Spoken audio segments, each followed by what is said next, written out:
The Preschool Language Scale 4th edition, also known as the PLS-4. This presentation was created by Natalie Steinberg, Haley Russo, Janae Allen, Megan Murphy, and Elizabeth Patterson.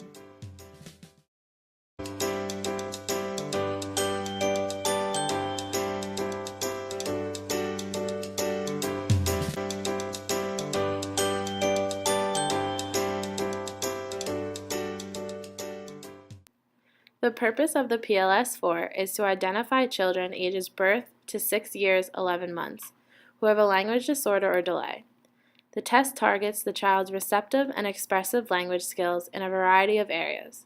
It is a norm reference test and is individually administered by a speech-language pathologist. The purpose of the test is clearly stated on page 2 of the examiner's manual under the title Purpose. The PLS-4 is a revision of the Preschool Language Scale 3rd edition.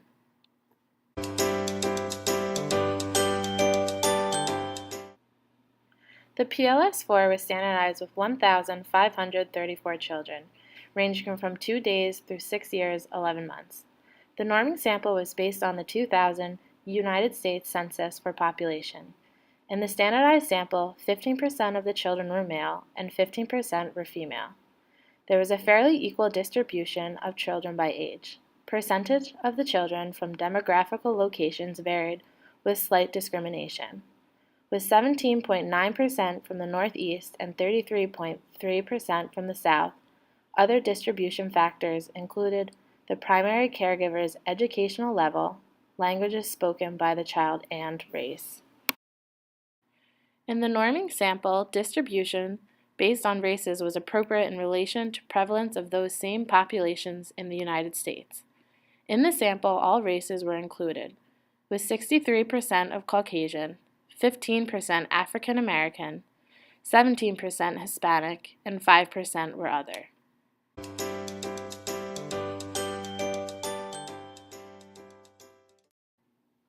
The testing materials include examiner's manual, picture manual, record form, and manipulatives.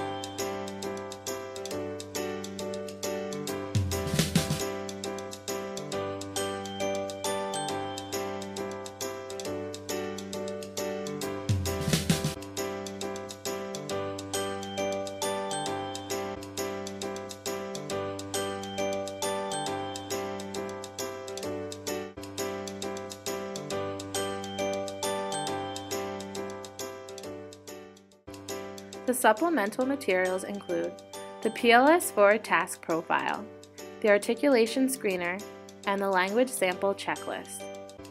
The PLS task profile. This is useful for targeting areas to work on in therapy if needed.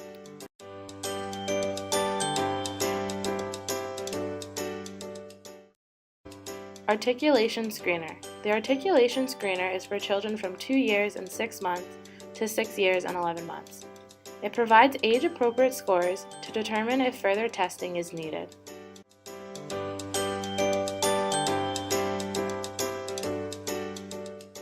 The language sample checklist. It should be noted that if the child does not exhibit language during the session, but the parent or caregiver states that he or she does at home, the clinician must give the client credit.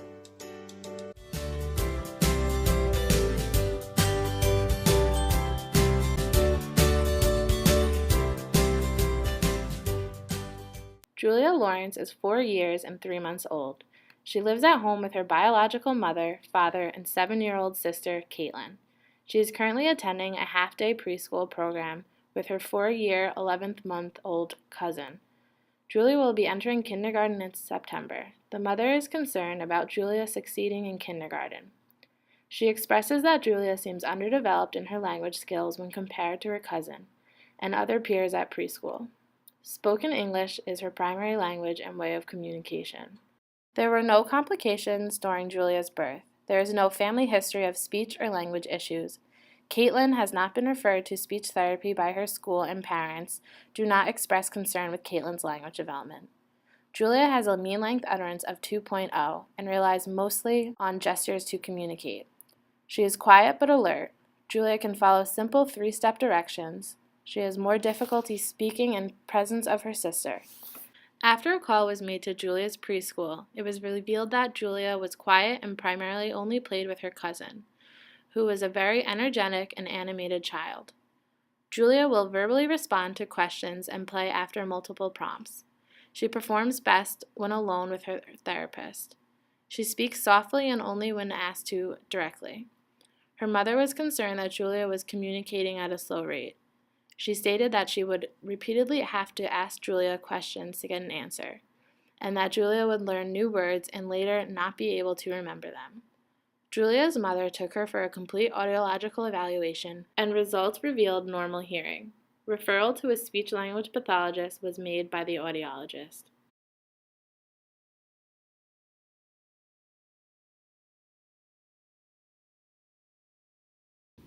Here are a few blocks. Can you give me just one? Good. Okay, can you put some blocks over here?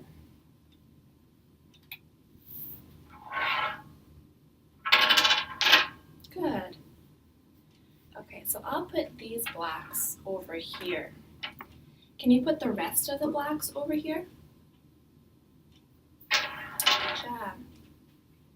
Now can you put all of the blocks in the box?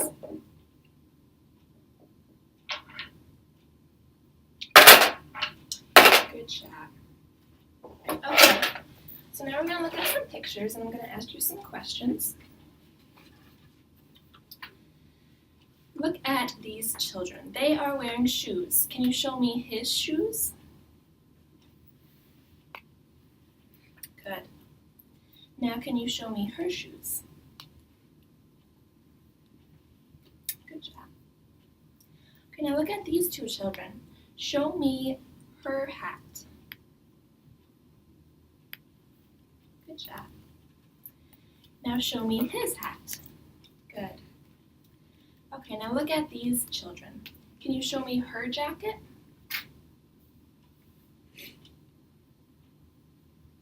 Good. Now show me his jacket. Good job. Okay, now look at these pictures. Can you show me the one that shows she is on the stairs? Good. Now find the one that shows he is in the pool. Good job. Okay, look at the babies. Show me the baby who is not crying.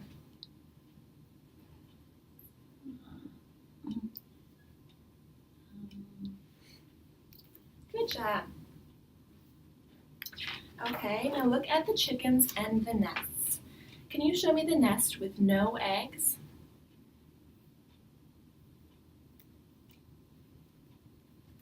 Good job.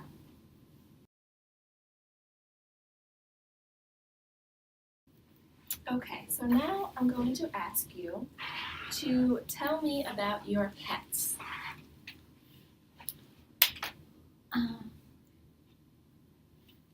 Charlie Wolf, Charlie. Thank you. All right. Now, can you tell me what this is a picture of?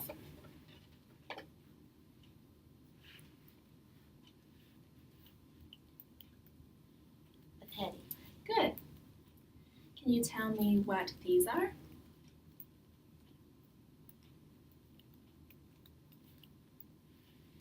Cut.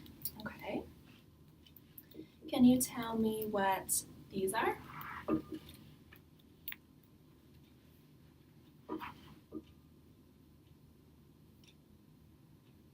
Tree. Okay. And can you tell me what this is? Banana. Can you tell me what this is? Food. Okay. And can you tell me what this is?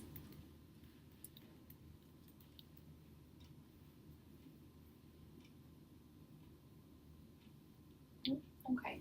Can you tell me what this is? Woof woof. Okay. And can you tell me what this is? Okay. So now I have a pencil in my hand. Can you tell me what you do with a pencil? I'll give you a hint. What am I doing right now with my pencil? Drawing. Okay, good. So now when you look at this picture, can you tell me what this is?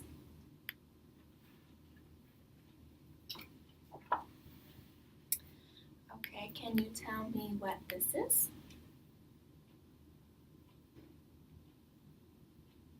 No? What about what this is?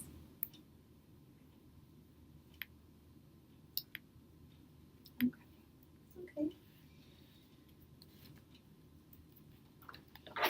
Now look at all the little chicks. Can you count them, please? Can you count out loud, please? Lots. Okay.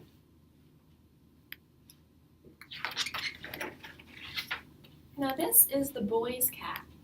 Whose cat is this? Girl. Good. And this is the dog's food. Whose food is this? Kitty cat. Good.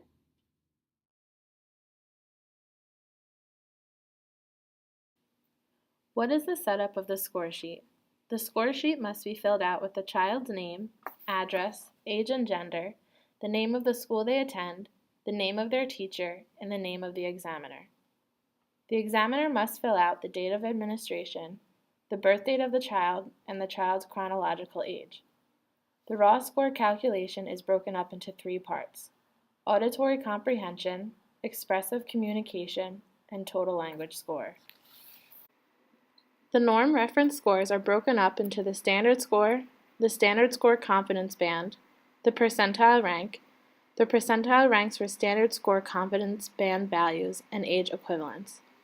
The supplemental measures are broken up into the articulation screener, where there is also a raw score, the language checklist sample, and a caregiver questionnaire.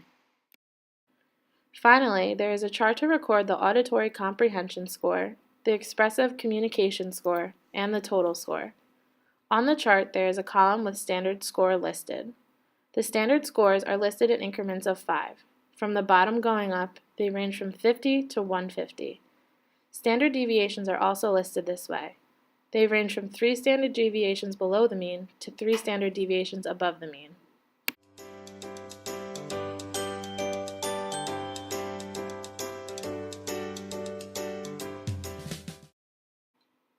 To determine the total language score, we must first determine the raw scores of both auditory comprehension and expressive communication.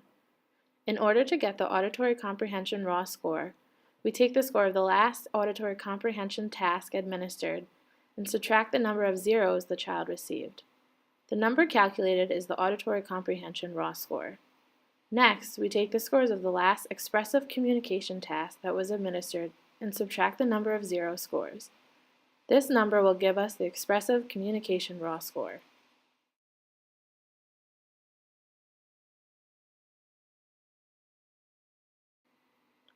To determine the standard score total, we take the auditory comprehension raw score and the expressive communication raw score and add them together. In the end, this will give us our total language score. Finally, we take this score and determine the conversions to both percentile rankings and age equivalents using the charts on the score sheet.